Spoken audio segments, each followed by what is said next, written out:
Selama ini, perkebunan sawit selalu dituding menjadi biang hancurnya habitat sejumlah satwa langka seperti orangutan. Peneliti yang juga aktif dalam program penyelamatan orangutan, Birute Mary Galdikas mengatakan keberadaan perkebunan kelapa sawit sulit berdampingan dengan orangutan. Habitat orangutan habis karena ada kelapa sawit, ada kebun kelapa sawit.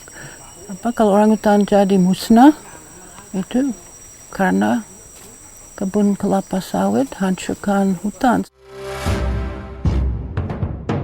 Seperti yang terlihat di daerah penyangga Taman Nasional Tanjung Puting, Pangkalan Bun, Kalimantan Tengah ini.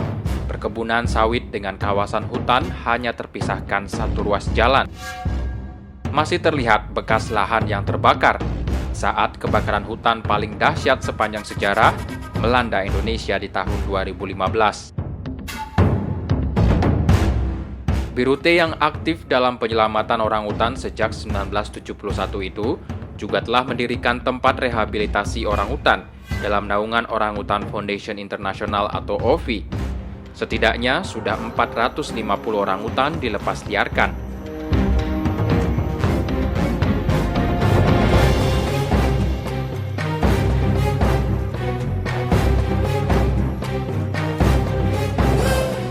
Tak mudah untuk mengurus orangutan, butuh dana yang besar guna membayar pekerja dan makanan orangutan.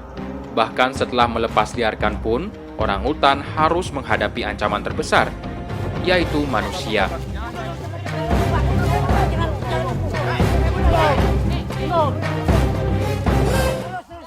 Ancamannya dari manusia. Dan ancaman soalnya hutan tidak ada, sering dekat hutan ada kelapa sawit, mereka keluar, mereka ambil umbut dari kelapa sawit dan orang sering bunuh mereka.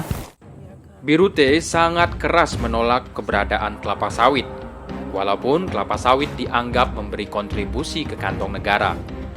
Tidak perlu. Mengapa perlu? Kita bisa pakai minyak yang lain. Kita tidak perlu, itu salah bilang perlu. Saya kira banyak masyarakat tidak setuju tanah mereka diambil, bikin mereka kuli. No. Tidak. Kita tidak perlu kelapa sawit. Tapi sikap Birute ini terlihat bertolak belakang, seperti misalnya dalam program pelepas liaran.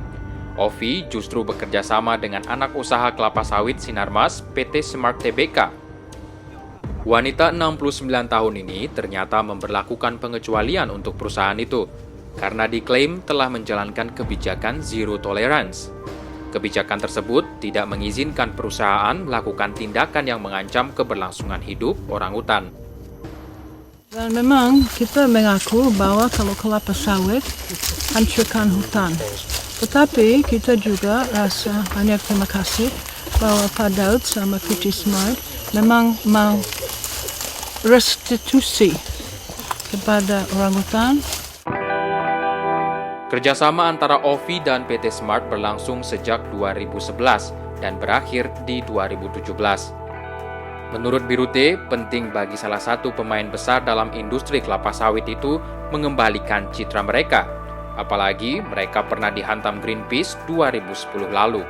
Kala itu, Greenpeace menuding Sinarmas telah menghancurkan hutan hujan dan kawasan gambut di Indonesia. Hingga 2015, kerjasama OFI dan Smart telah melepas liarkan setengah dari target pelepas liaran orangutan ke habitat aslinya, yakni 100 individu hingga 2017 nanti. Tentu PT Smart sangat berkomitmen untuk melindungi biodiversity yang terancam punah, salah satunya adalah orangutan. Birute berharap perluasan sawit bisa dihentikan dan konsumsi minyak sawit di dunia bisa diturunkan seiring meningkatnya kesadaran dunia akan kelestarian alam.